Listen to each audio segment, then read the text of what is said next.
Venkatesh advanced pain clinic, నొప్పి మాయం, surgery దూరం. For appointments 9155515563. ఆధ్యాత్మిక మార్గం వైపు వెళ్తే మనకు అన్ని రకాలుగా బాగుంటుంది, భగవంతుడి దగ్గరికి మనం వెళ్ళొచ్చు, మోక్షం పొందొచ్చు అని చెప్పి మాట్లాడుకుంటూ ఉంటాం.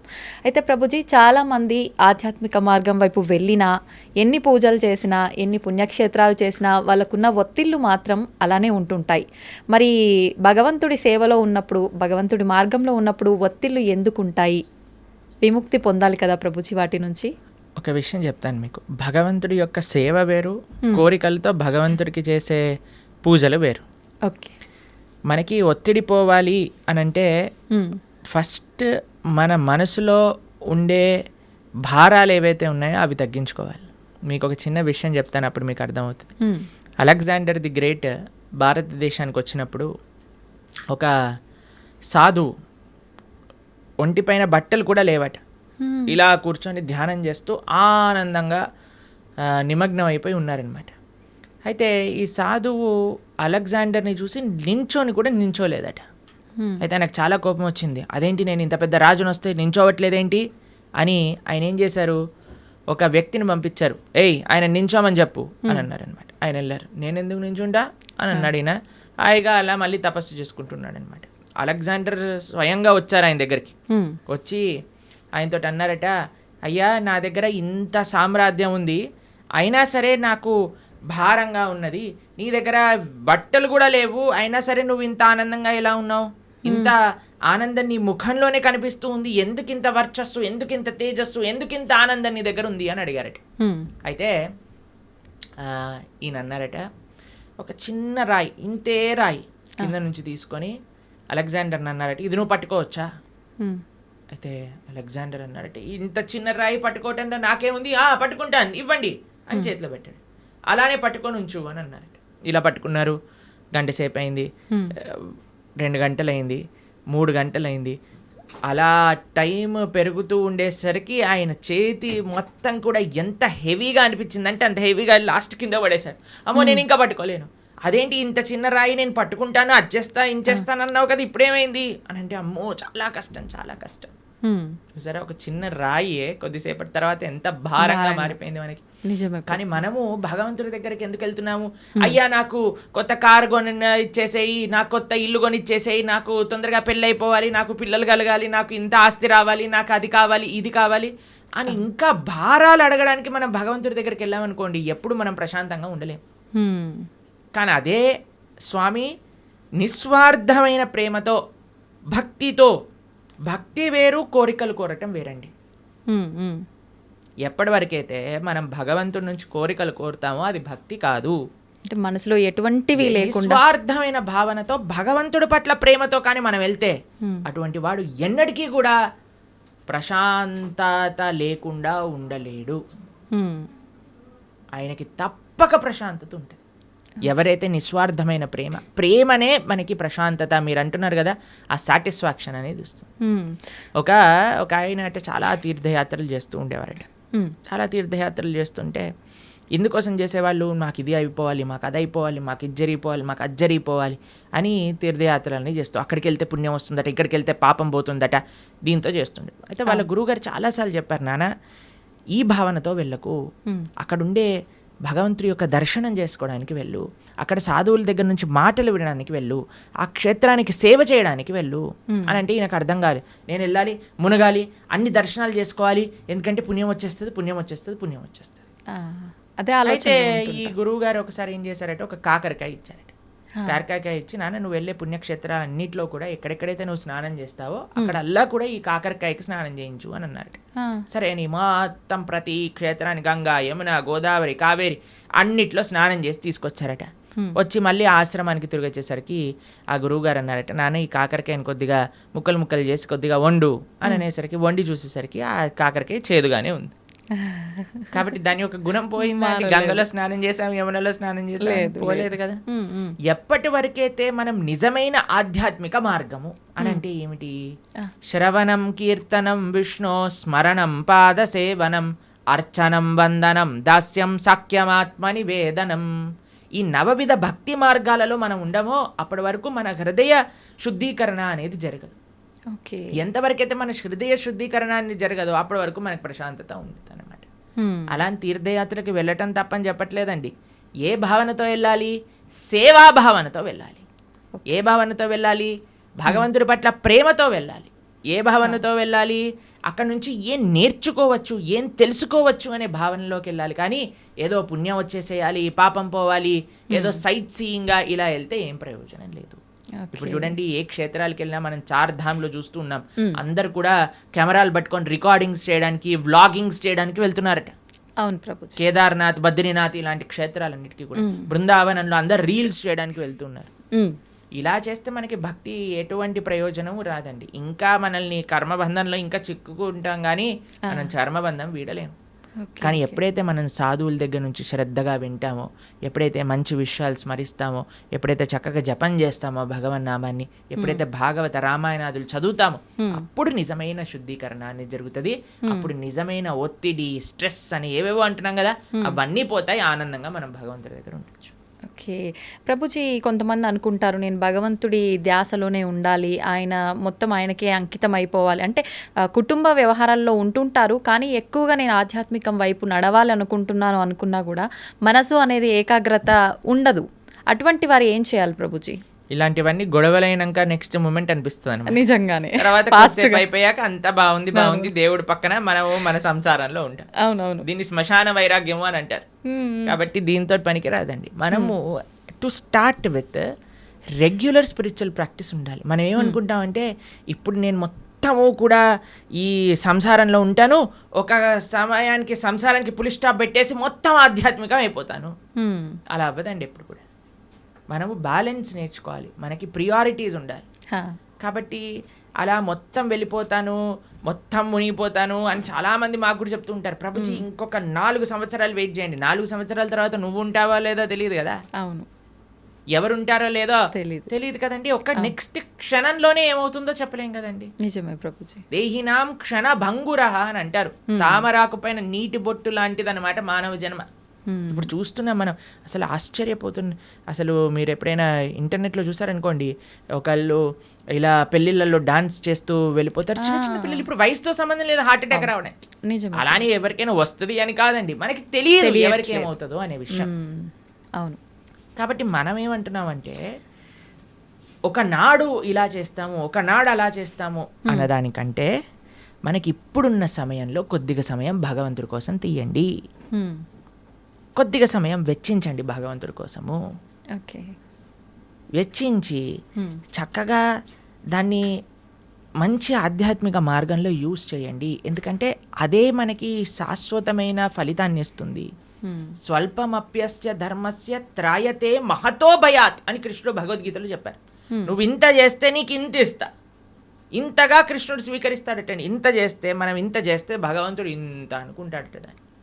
కానీ ఈ ప్రపంచంలో వాళ్ళకి ఇంత చేసినా సరే వాళ్ళు అనుకుంటారు, ఏం చేశాడు వీడు నాకు, పెళ్ళిళ్ళల్లో ఇలానైనా మమ్మల్ని చూసుకునేది, అలానైనా మమ్మల్ని చూసుకునేది అని కొట్లాటలు పెట్టడానికి జనాలందరూ రెడీగా ఉంటారు. కానీ భగవంతుడు రివర్స్. కానీ మనం ఈ ప్రపంచంలో ఉండే వాళ్ళందరినీ సాటిస్ఫై చేయడానికి ప్రయత్నం చేస్తున్నాం, ఈజీగా సాటిస్ఫై అయ్యే భగవంతుని వదిలేస్తున్నాం. అది మనం చేసేదన్నమాట. కానీ మనం ఏమంటున్నామంటే, బ్యాలెన్స్డ్గా ఉండండి. మంచిగా ప్రతిరోజు కొద్ది సమయమైనా గీత చదువుకోవడానికి. మీరు చూడండి, ఏ మతం వాళ్ళైనా అండి చిన్నప్పటి నుంచి పిల్లలకి నేర్పిస్తారు వాళ్ళ మతం ఏంటి, వాళ్ళ సాంప్రదాయం ఏంటి, అసలు వాళ్ళ పుస్తకాలు ఏంటి, పుస్తకాలు చదవటం కానీ వాళ్ళ యొక్క ఉత్సవాలు. మనకి ఎప్పుడు చిన్నప్పటి నుంచి ఎంజాయ్మెంట్ ఎంజాయ్మెంట్ ఎంజాయ్మెంట్ ఎంజాయ్మెంట్ తప్ప మిగతాది ఏమీ మనం నేర్పించట్లేదు. ఎంతమంది తల్లిదండ్రులు పిల్లలకి గీతా భాగవతాదులు చెప్తున్నారు చెప్పండి ఒకసారి? చాలా తక్కువగా ప్రభుజీ. అప్పుడు మన ధర్మం ఎలా ముందుకెళ్తుంది చెప్పండి? కాబట్టి మనం జాగ్రత్తగా కొద్దిగా టైం తీసుకొని ప్రతిరోజు కానీ మనం చదువుతూ పిల్లలకి చెప్తూ ఉంటే అప్పుడు కరెక్ట్ సమాజం అనేది మంచిగా ఉంటుంది, దృఢంగా ఉంటుంది. అది ముఖ్యం అన్నమాట. ఓకే ప్రభుజీ, వింటుంటాం సాధారణంగా పెద్దవాళ్ళు అంటుంటారు, వీడు కారణ జన్మురా అని చెప్పి. అసలు నిజంగా కారణ జన్ములు అంటే ఎవరు ప్రభుజీ? సృష్టిలో ఉన్న ప్రతి ఒక్కరూ కారణ జన్ములే అంటారా? కారణ జన్ములు అనేదానికంటే కర్మ జన్ములు అనటం బెటర్ ఏమో, ఎందుకంటే అందరూ వాళ్ళ కర్మ ఫలితంగా జన్మిస్తూ ఉంటారు. కారణ జన్మలు అని అంటే ఎవరైతే మహానుభావులు ఉంటారో, మహాభక్తులు ఉంటారో, ప్రపంచంలో ఉండే వాళ్ళందరినీ భక్తి మార్గంలో ధార్మికంగా నడిపించడానికి ప్రయత్నం చేస్తూ ఉంటారో, వాళ్ళ ఆచరణ ద్వారా, శాస్త్ర అధ్యయనం ద్వారా 10 మందికి మంచి చేయడానికి ప్రయత్నం చేస్తుంటారు. అటువంటి మహానుభావులు కారణ జన్ములుగా మనం చెప్పొచ్చు. ఎంతో మంది మహానుభావులు మన భారతదేశంలో కారణ జన్ములుగా ఒక ప్రయోజనం కోసం అవతరించిన వాళ్ళు ఉన్నారు. మన ఆచార్యులు జగద్గురు శంకరాచార్యులు కానీ, జగద్గురు మధ్వాచార్యులు కానీ, జగద్గురు రామానుజాచార్య స్వామి వారు, శ్రీ చైతన్య మహాప్రభు, వల్లభాచార్యులు, శ్రీల ప్రభుపాదులు వారు, ఇటువంటి మహానుభావులు జన్మిస్తారు. వాళ్ళని కారణ జన్ములు అని అంటారనమాట. కానీ మనలాంటి జీవులందరం కూడా మన కర్మ ఫలితాన్ని అనుభవించడానికి జన్మించిన వాళ్ళమే అనమాట. మనం చేసుకున్న పుణ్య పాపాలను అనుభవించడానికి ఈ ప్రపంచంలోకి వచ్చాం. కాబట్టి కర్మ వల్ల జన్మించే జీవులందరూ కూడా కారణ జన్ముల యొక్క మార్గాన్ని అనుసరించాలి. వాళ్ళు చూపించిన మార్గాన్ని, వాళ్ళు ఇడిపించిపెట్టిన లెగసీ ఏదైతే ఉందో దాన్ని ఫాలో అవటం వల్ల, వాళ్ళ టీలింగ్స్ ఫాలో అవటం వల్ల మనం కూడా జన్మలేని ఒక చక్కటి భగవంతుడి యొక్క లోకానికి చేరుకోగలుగుతాం అనమాట. కాబట్టి ఆచార్యులు కారణ జన్ములు, వాళ్ళకి కర్మ లేదండి. ఏ మహా భగవద్భక్తుడు ఆవిర్భవించినప్పుడు భగవంతుడు స్వయంగా ప్రేరణ చేస్తే, అయ్యా నువ్వు వెళ్ళి జనాలను ఉద్ధరించు అని చెప్తే కానీ వాళ్ళు రారు. అటువంటి మహాభాగవతోత్తములని మనం కూడా ఆశ్రయిస్తే మనం కూడా ఈ జన్మ రాహిత్యం పొంది భగవంతుడి యొక్క సేవ చక్కగా ఆ భగవంతుడి యొక్క లోకంలో చేసుకోగలుగుతాం. ప్రభుజీ, ప్రతి ఒక్కరికి కూడా ముందు జన్మకు సంబంధించిన వాసనలను బట్టి పాపపుణ్యాలు ఉంటాయి కదా, మరి వాళ్ళకు అంత గత జన్మలకు సంబంధించిన ఉంటాయి కదా, మరి వాళ్ళకి ఎందుకు ఉండవు కర్మలు? ఆచార్యులక, మహాభాగవతోత్తములక, ఎందుకంటే వాళ్ళు భగవంతుడు పంపిస్తే ఈ ప్రపంచంలోకి వచ్చిన వాళ్ళు. వాళ్ళందరూ కూడా భగవంతుడి యొక్క లోకంలో ఉండేవాళ్ళు అనమాట. అయ్యా నువ్వు ఉద్ధరించడానికి వెళ్ళు అని వాళ్ళని పంపిస్తే వాళ్ళు వచ్చి మనల్ని ఉద్ధరించడానికి ప్రయత్నం చేస్తారు. కాబట్టి వాళ్ళు ఏదో మనలాగా కర్మ వల్ల పుణ్యపాపాలు అనుభవించడానికి వచ్చిన వాళ్ళు కాదనమాట. భగవంతుడు తన యొక్క సొంత కృపతో, స్వామి నువ్వు వెళ్ళి ఈ ప్రపంచంలో ఉండే వాళ్ళందరూ కష్టపడిపోతున్నారు, పాపం వీళ్ళందరికీ ఏమి ధర్మం ఏంటి అధర్మం అంటే ఏం తెలియట్లేదు, కాబట్టి నువ్వు వెళ్ళి నీ భక్తి ద్వారా, నీ ఆచరణ ద్వారా 10 మందికి తెలియజేయి, వాళ్ళందరినీ కూడా మంచి మార్గంలో నడిపించు అని చెప్పి పంపిస్తే వాళ్ళు భగవంతుడి దగ్గర నుంచి కిందికి వస్తారు. ఓకే, అలా. ప్రభుజీ, ధర్మం అంటున్నాం. ధర్మము, జ్ఞానము, భక్తి, కర్మ ఇవన్నీ మాట్లాడుకుంటున్నాం. అసలు ఇవన్నీ అంటే ఏంటి? నిజంగా వీటన్నింటినీ మనం గనక వీటి కరెక్ట్ మార్గంలో గనక వెళ్ళగలిగితే వీటి ద్వారా నిజంగా భగవంతుని ఎలా చేరుకుంటాం? అసలు మీరన్న క్వశ్చన్లో చాలా టర్మ్స్ ఉన్నాయి.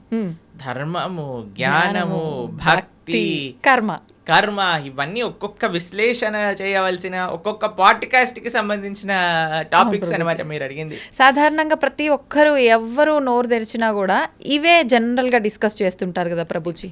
మన అన్నిటికంటే పెద్ద మిస్కన్సెప్షన్ ఏంటి అని అంటే, ఎవరికి తోచింది వాళ్ళు ధర్మం అనుకుంటారు. నాకు తెలిసిందే ధర్మము, అంతే, నేను ఇది ఇలా చేశాను కాబట్టి ఇదే ధర్మము, నాకు ఇలా తెలుస్తుంది కాబట్టి ఇదే భక్తి, నేను ఇచ్చేస్తాను ఇదే నాకు జ్ఞానము, నాకున్నదే గొప్ప జ్ఞానము. ఇదంతా కాదండి, చాలా సింపుల్. ధర్మస్తు సాక్షాత్ భగవత్ ప్రణీతం. ధర్మం అంటే భగవంతుడు చెప్పింది. భగవంతుడు ఏం చెప్పాడు, ఎక్కడ చెప్పాడు మీకు తెలుసా? తెలీదు. భగవంతుడు అసలు ఏం మాట్లాడారు, అసలు ఏం చెప్పారు అనే విషయం తెలుసా మనకి? భగవంతుడు చెప్పింది భగవద్గీత. మనకి బేసిక్ ధర్మం. ఎవరైనా అనుకున్నారనుకోండి, అరే నాకు మన సనాతన ధర్మంలో చెప్పిన ధర్మం ఏంటి తెలుసుకుందాము అని అనుకుంటే వాళ్ళు అసలు ఏం చదవాలి? భగవద్గీత చదవాలి ప్రభుజీ. భగవద్గీత కంపల్సరీగా చదవాలి మన సనాతన ధర్మంలో. ఎందుకంటే అది ప్రస్థానత్రయములో ఒక పుస్తకం. అన్నిటికంటే మెయిన్ ఫిలాసఫికల్ అండర్స్టాండింగ్, అసలు ధర్మం అంటే ఏమిటి అని తెలుసుకోవడానికి, సనాతన ధర్మం అంటే ఏమిటి తెలుసుకోవడానికి భగవద్గీత తప్పకుండా అధ్యయనం చేసి ఉండాలి. ఎంతమంది హిందువులు భగవద్గీత చదివిన వాళ్ళు ఉన్నారు చెప్పండి? ఎంతమంది అధ్యయనం చేసిన వాళ్ళు ఉన్నారు చెప్పండి? చాలా మందికి ఇంట్రెస్ట్ ఉందండి. ఎందుకంటే కాలం వాళ్ళైతే చదువుతుంటారు. మీరు అలా అనుకుంటున్నారు. మేము ఇప్పుడు భగవద్గీత నేర్పిస్తున్నప్పుడు 3rd క్లాస్ పిల్లల నుంచి 10th క్లాస్ పిల్లల వరకు ఎంతోమంది పిల్లలు కూడా భగవద్గీత పూర్తిగా అధ్యయనం చేయడానికి రెడీగా ఉన్నారు, చేస్తున్నారు కూడా, ఎగ్జామ్స్ కూడా రాస్తున్నారు. పిల్లలు నోట్బుక్ పెట్టుకొని భగవద్గీత నోట్ డౌన్ చేసుకుంటుండే పిల్లలు చాలామంది మన దగ్గర ఉన్నారు. మా యూట్యూబ్ ఛానల్లో మేము భగవద్గీత చెప్పినప్పుడు సుమారుగా 10 లక్షల మంది వీక్షించారు. కాబట్టి ఉన్నారు జనాలు, కానీ ఆ అవేర్నెస్ ఇంకా పెరగాలి. అవును. భగవంతుడు చెప్పింది ధర్మం కానీ ఇక్కడ అక్కడ చెప్పింది ధర్మం కాదు, వీడు వాడు చెప్పింది ధర్మం కాదు.